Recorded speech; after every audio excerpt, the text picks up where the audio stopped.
राऊतांकडून विधानसभा अध्यक्षांचा अलिबागच्या म्हात्रोळी गावातील video tweet. जमीन मोजणीला मालकाच्या विरोधानंतर नार्वेकरांनी पळ काढल्याचा दावा। महिलेनं कुणाकुणाच्या कानफडीत मारली याचे व्हिडिओ येतील, राऊतांचा निशाणा। माझा घटनेशी काहीही संबंध नाही, दोन कुटुंबातील वाद सोडवायला गेलो होतो। राऊतांनी ट्विट केलेल्या व्हिडिओवरून विधानसभा अध्यक्ष राहुल नार्वेकरांचं स्पष्टीकरण। मुंबईतील मुलुंडमध्ये मेट्रोच्या बांधकामादरम्यान स्लॅब कोसळला। दुर्घटनेमध्ये एकाचा मृत्यू तर 3 जण जखमी। रिक्षासह कारचा चेंदामेंदा। मुलुंड दुर्घटनेमधील मृतांच्या कुटुंबियांना 5 लाखाची शासकीय मदत। जखमींच्या उपचाराचा खर्चही सरकार करणार। दोषींवर कारवाई होणार। इतर ठिकाणी सुरू असलेल्या कामाचं सेफ्टी ऑडिट होणार, मुख्यमंत्र्यांची माहिती। मुलुंडमधील दुर्घटनास्थळी आमदार मिहिर कोटेचा आणि महापौर रितू तावडे यांच्याकडून पाहणी। निष्काळजीपणामुळे दुर्घटना, दोषींवर कारवाई केली जाणार, महापौर रितू तावडेंचा इशारा।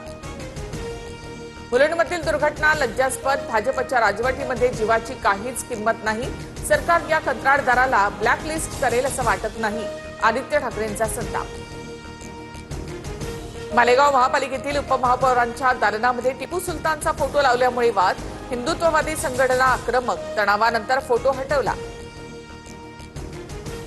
टिपू सुलतान छत्रपती शिवाजी महाराजांच्या समकक्ष, एक शौर्य गाजवणारे योद्धे, भूमिपुत्र होते।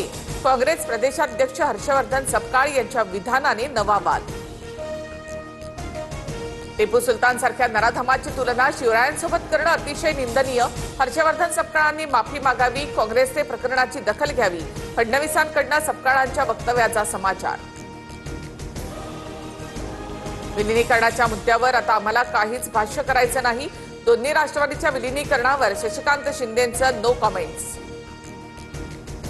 विलिनीकरणाच्या चर्चेची एवढी घाई कशासाठी? भुजबळांचा पवारांच्या राष्ट्रवादीला सवाल। तर नवीन कॅप्टन निर्णय घेतील। दोन्ही राष्ट्रवादीच्या विलिनीकरणाबाबत भुजबळांची प्रतिक्रिया। राष्ट्रवादीच्या विलिनीकरणावर प्रफुल्ल पटेल बोलतात, ती अमित शहांची भाषा।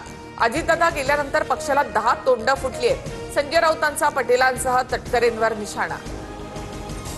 पुण्यातील रुबी रुग्णालयामधून शरद पवारांना डिस्चार्ज। पवारांची प्रकृती पूर्णपणे बरी असल्याची डॉक्टरांची माहिती। शरद पवारांनी पुन्हा राज्यसभेवर जावं, ठाकरेंची शिवसेना आणि काँग्रेसचं मत। पवारांकडनं मात्र वेट अँड वॉचची भूमिका, सूत्रांची माहिती। राज्यसभेची निवडणूक लढवणार असं शरद पवारांनी मला आणि काँग्रेसला सांगितलंय। राज्यसभेबाबत तीनही पक्ष एकत्र बसून निर्णय घेतील, राऊतांची प्रतिक्रिया। सुनेत्रा पवारांसह पार्थ आणि जय पवारांची राजकीय सल्लागार नरेश अरोरा यांच्यासोबत चर्चा। विलिनीकरण आणि पक्षाच्या पुढील वाटचालीसंदर्भात चर्चा, सूत्रांची माहिती। सुनेत्रा पवार माळेगाव सहकारी साखर कारखान्याच्या नव्या चेअरमन होण्याची शक्यता। 18 तारखेला सुनेत्रा पवारांच्या उपस्थितीमध्ये कारखान्याची पहिली बैठक। छत्रपती संभाजीनगरमध्ये भाजप आमदार संजय केनेकरांच्या कार्यालयातील बॅगमध्ये पिस्तूल आढळलं। पोलिसांकडून पुढील तपास सुरू, तर हिंदुत्वाच्या भूमिकेमुळे घातपाताचा संशय, केनेकरांचा आरोप। कोणार्क विकास आघाडीच्या विलास पाटलांना 4 दिवसांची पोलीस कोठडी। महापालिका निवडणुकीतील राड्याप्रकरणी कारवाई। भिवंडीमध्ये शिंदेंच्या शिवसेनेकडनं काही ठिकाणी दुकानं बंद करत निषेध व्यक्त। बीडच्या परळीमधील महापशुधन एक्स्पोला मुख्यमंत्री फडणवीसांची भेट। मंत्री पंकजा मुंडेंसह धनंजय मुंडेंची उपस्थिती। आसाममध्ये इमर्जन्सी लँडिंग फॅसिलिटीचे पंतप्रधान मोदींच्या हस्ते उद्घाटन।